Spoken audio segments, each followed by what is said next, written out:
most important variable that accounts for the success of enterprises, or indeed any group, is the intent of the average individual in the group to give more than what they take in pursuit of the group's objectives.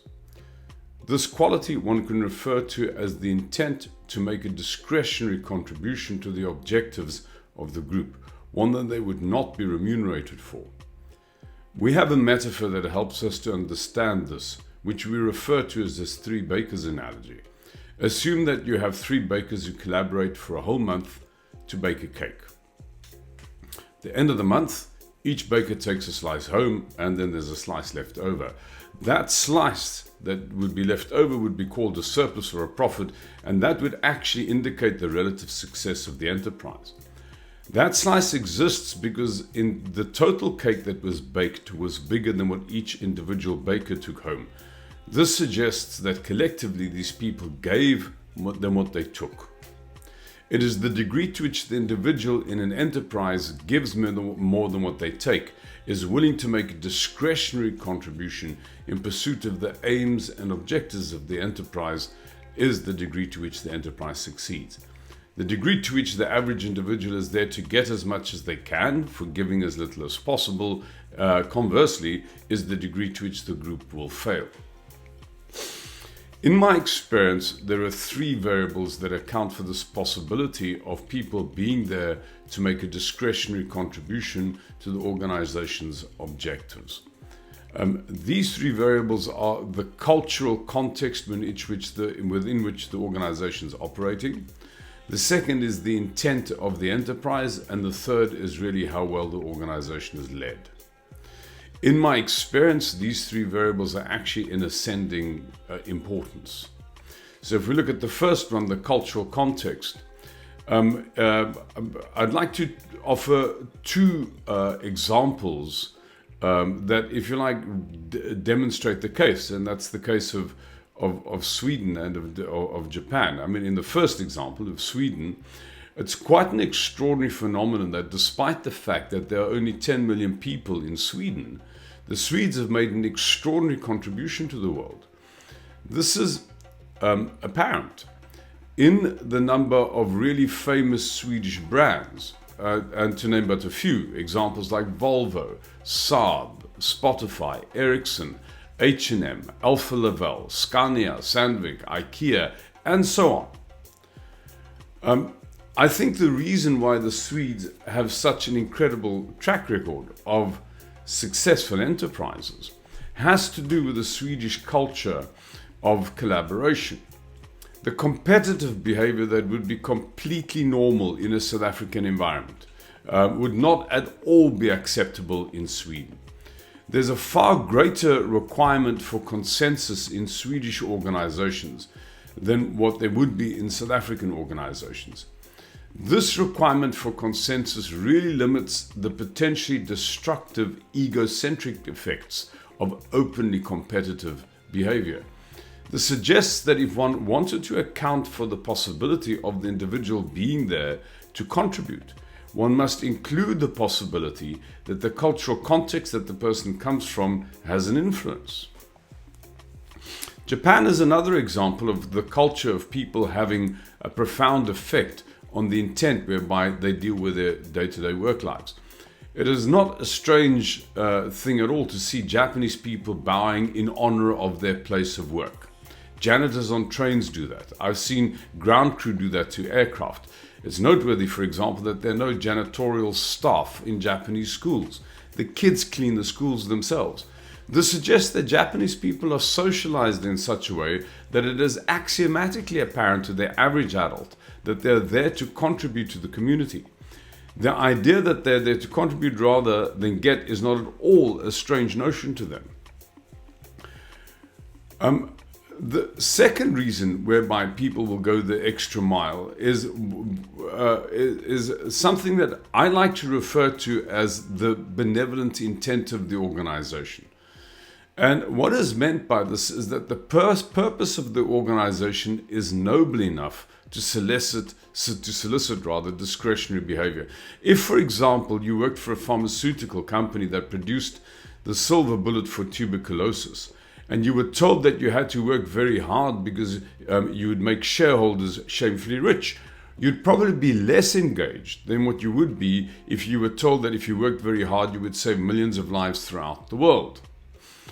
The first way of phrasing the intent of the enterprise will make you feel that you're being taken from. And the second affirms that you're giving something.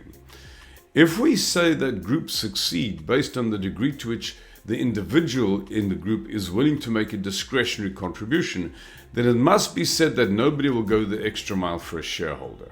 If you wish people to go the extra mile, you have to give them a reason which is noble enough for them to suspend their self-interest. The final reason I like to examine for discretionary effort is how the group is led. In fact, the most profound reason whereby people will go the extra mile is how they're led. This is partly because a good leader would account for the previous two variables that we've already described. A good leader would have the wordsmithing skills to be able to articulate a benevolent intent of the enterprise. A good leader would also be very deliberate about soliciting collaborative rather than competitive behavior among members in the team that they lead. However, a good leader would do a lot more than that. The first thing that they would do is that they would develop a climate of trust. This is because the discretionary contribution of people is solicited by the fact that the leader would sincerely act on the basis of being there to serve or give to the subordinate rather than to get from them. This will translate into behavior where the leader will be willing to suspend their own interests for the interests of their people or for what is right and fair. This means that when a leader is faced with a distinction between what is expedient and what is right, they will do what is right. This would demonstrate the authenticity and the sincerity of the leader and would therefore create the conditions where their people would trust them.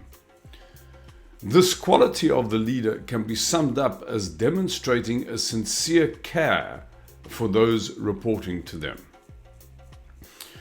The second quality of such a leader is that they would have a sincere interest in the growth of their people. This growth would be manifest in several attributes, such as people gaining more authority, competence, and accountability over time. This intent to grow people will be expressed in the rest of the attributes of a leader that solicits the intent to contribute. The first of this attribute of being willing to grow people is that this leader would put the right people in the right places. Because the leader is concerned with the growth of the people in their charge, this leader would make sure that people are put into places where they can perform and achieve. In the sense, the person isn't just seen to be a resource to get a task done, but the task is seen to be an opportunity to set the person up to succeed and shine.